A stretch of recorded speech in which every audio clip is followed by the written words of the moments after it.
in a quest to understand the depths of your inner child. Hey, even men have inner child. Wow. We believe we had the best conversation which will do justice to this. The brain develops between 0 to 3. The brain develops around 80%. So that tells you that's a critical stage of development. Faith Thuo, the lead psychologist of My Therapy Effect, is here with us today, and we shall delve into the details of being able to heal the inner child. If I've grown up seeing dysfunction, my mind registers that is the truth. That's how things ought to Subconsciously.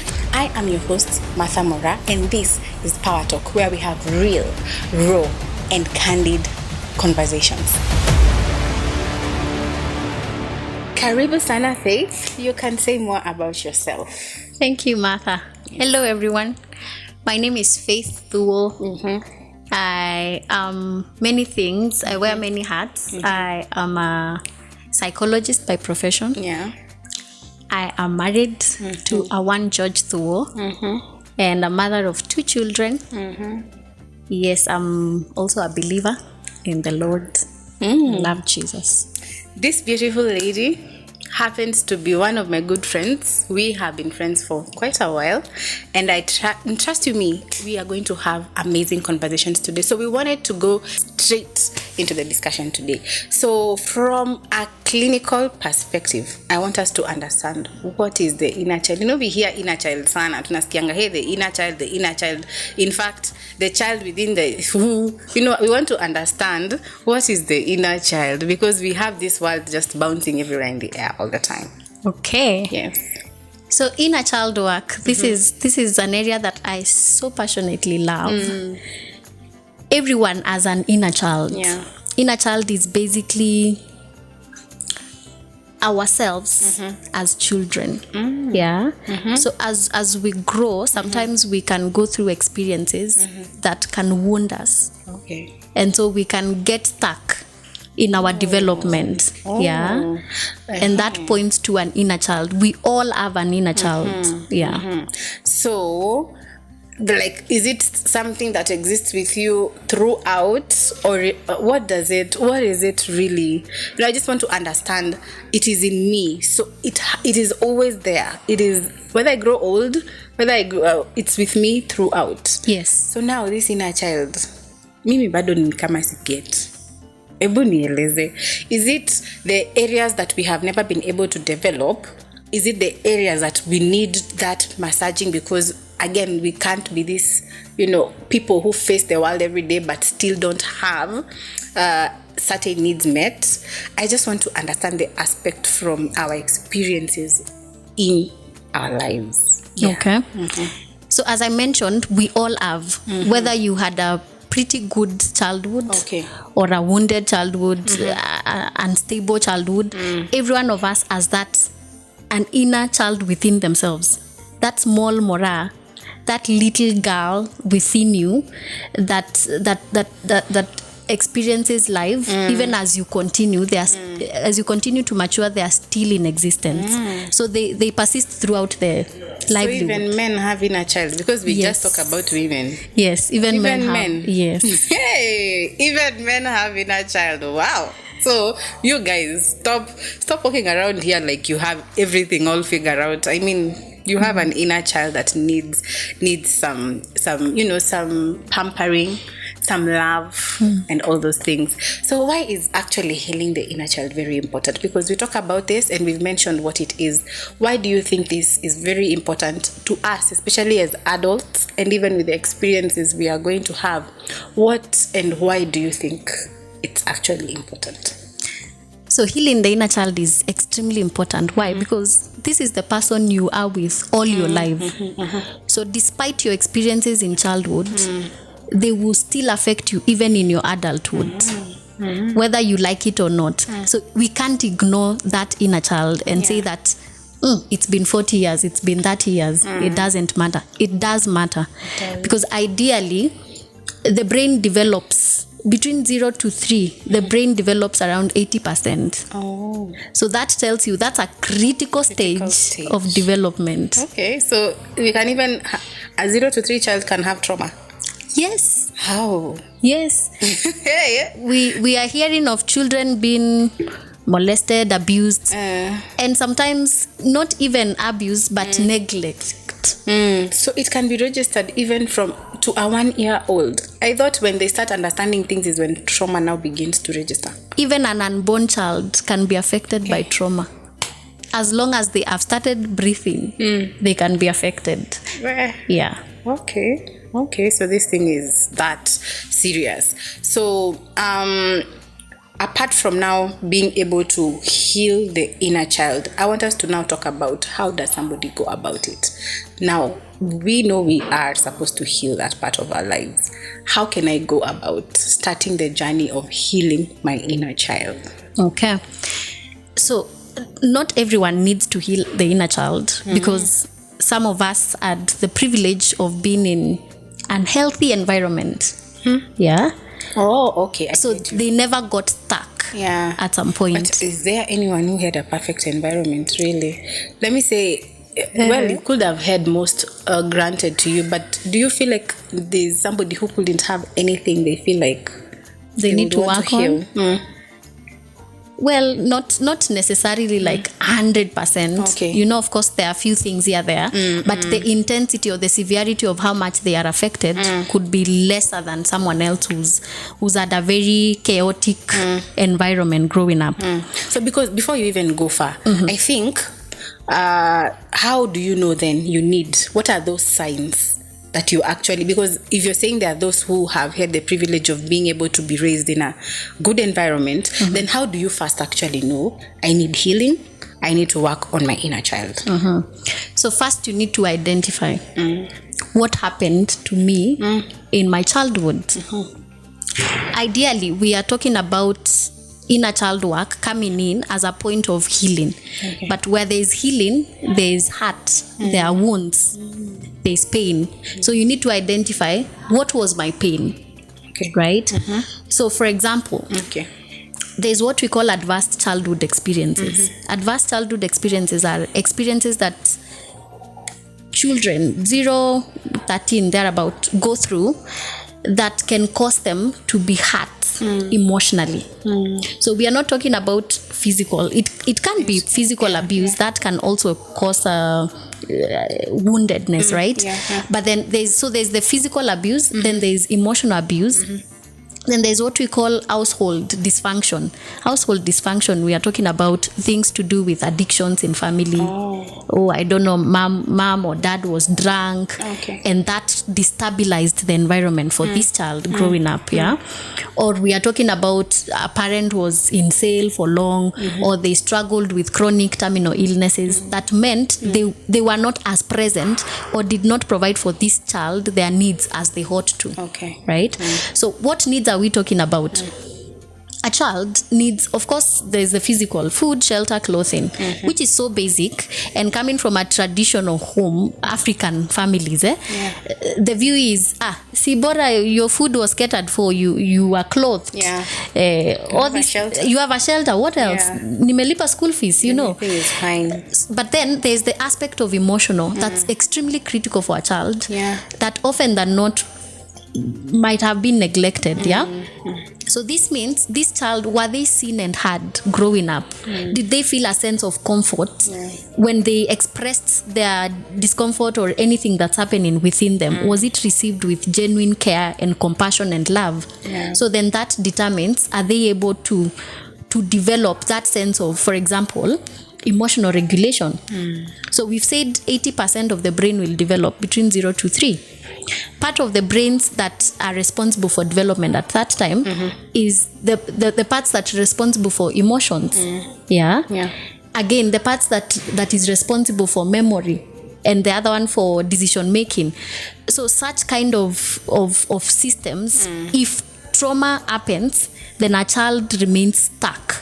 So if they didn't feel safe, they cried, no one came there for them, or they complained that someone has abused them, they were beaten instead, they were criticized. So they learn that my environment is not safe, and so they learn to keep inward. They learn to not express. Do these other physical things, for instance, now you're saying physical, or rather the basic needs, these shelter, food, when they lack these things, does it also have contribution to trauma and inner child healing? Right. It does have a contribution.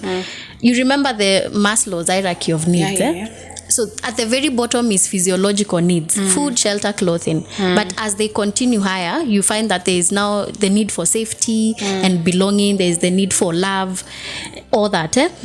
So physiological is key. It's important. So if you lack basic, definitely, if my parent cannot provide food, will they really be there to provide emotional support and care? Maybe they are so stressed to even be present for that. True. So there's a likelihood when you lack basic needs, you have more issues to deal with compared to at least having basic needs. Right. Yeah, that makes a lot of sense.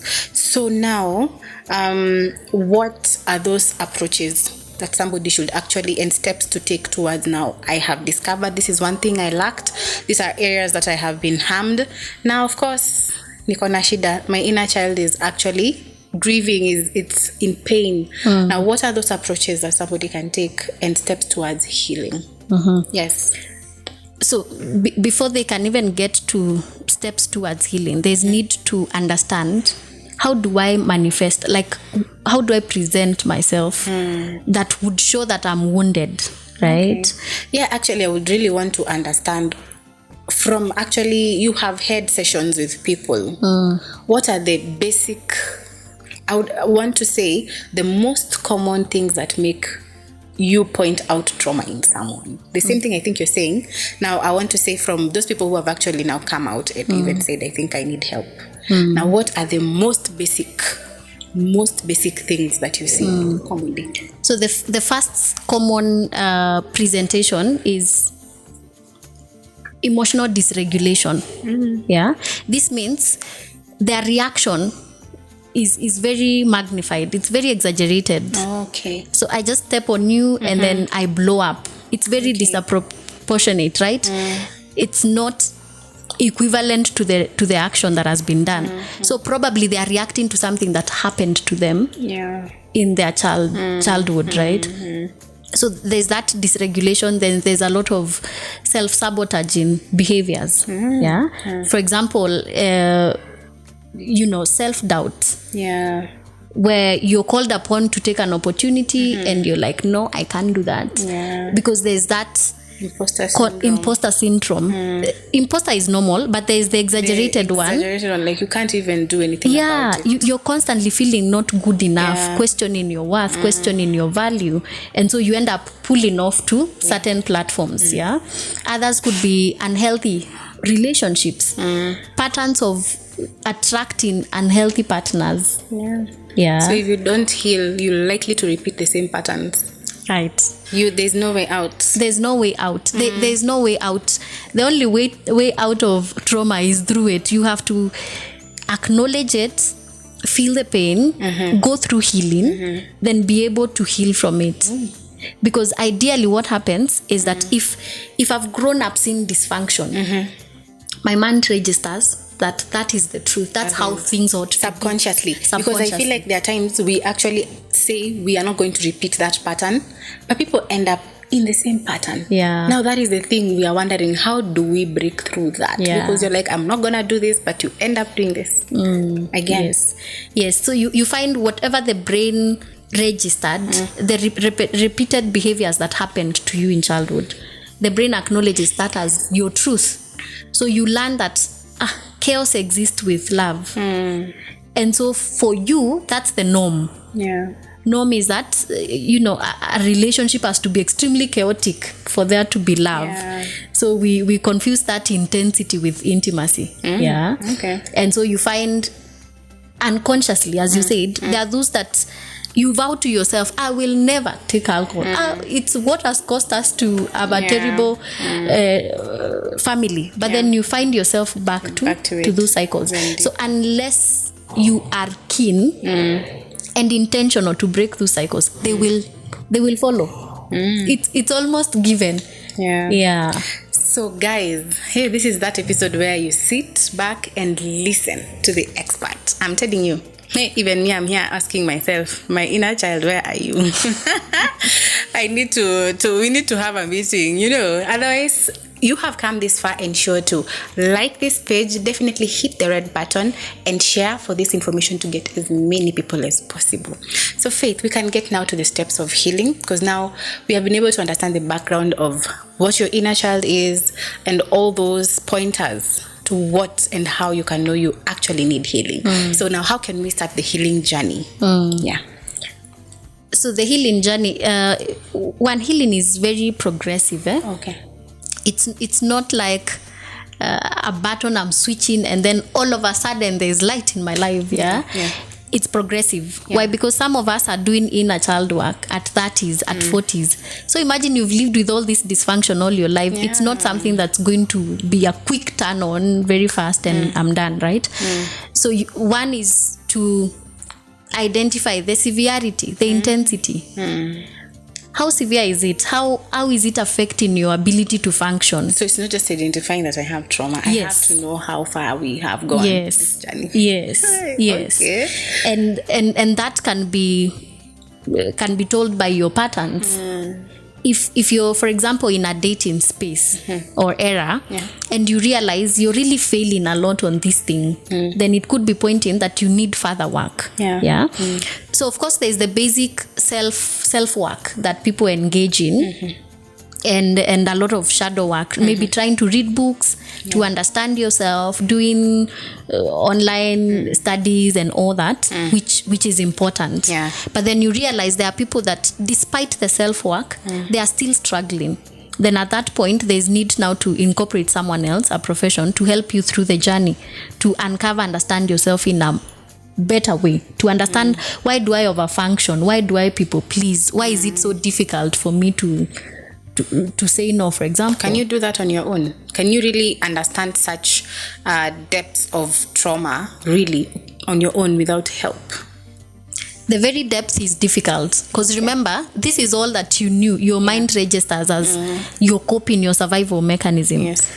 So to even have that space in your mind to think of a different course of action is difficult, unless you have someone pointing it out to you. So you need an outsider to actually help you see some of these things. Okay, we can go on. So of course now in therapy, so you're able to, the one you're working with, the profession is able to understand what are your key areas and what's the underlying issues behind it. For example, you are stuck because of grief. You lost someone, you didn't go through the grieving process, so they're able to take you through that process.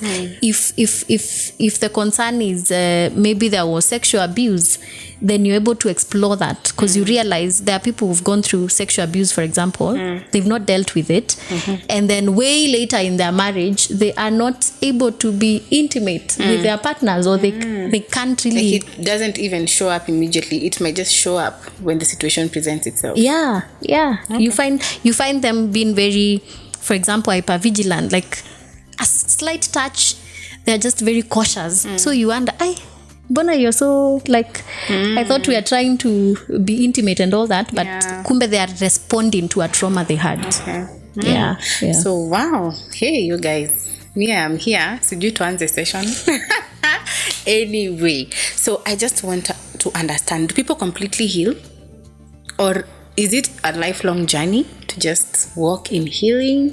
And because this looks like you might never discover, like we've just mentioned, everything at a go. They might be progressive. They might come out in a situation where you are even older and you've never experienced something that exposes what you actually have from within, and the problems, the issues, the traumas, all those things. So do people ever completely heal, or is it progressive?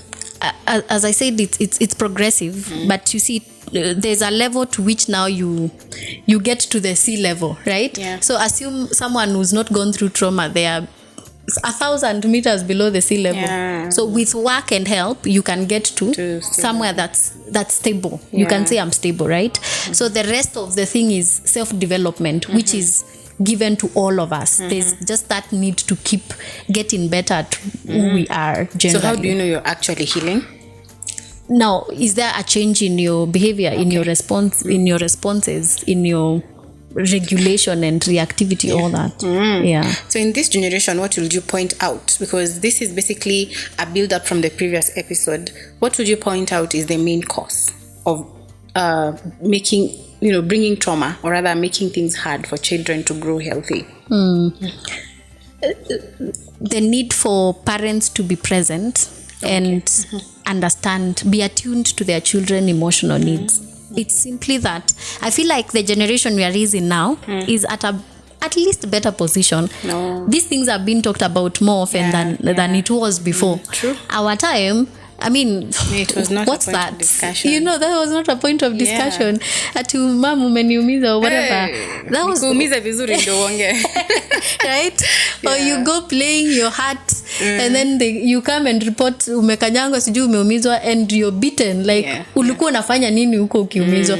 So you just learn like there's no safety around me, but with time there's that understanding and that awareness, and I feel like today's parents are trying. A bit more intentional. They're a bit more intentional. Okay. Yeah. I think we also have humongous amount of work. With these children we have to be intentional. Yeah. So wow, you can just say something to probably conclude this whole session, because I feel like we need more and more of this, because it's me hata ni kama nimesha akili shaja. I don't know, but to be honest, it's a conversation to be had in stages. We can't have a whole conversation in this one episode. So now you can tell us, what would you want to tell anyone out there going through trauma healing and they just want to find themselves? Just let them know one thing from you.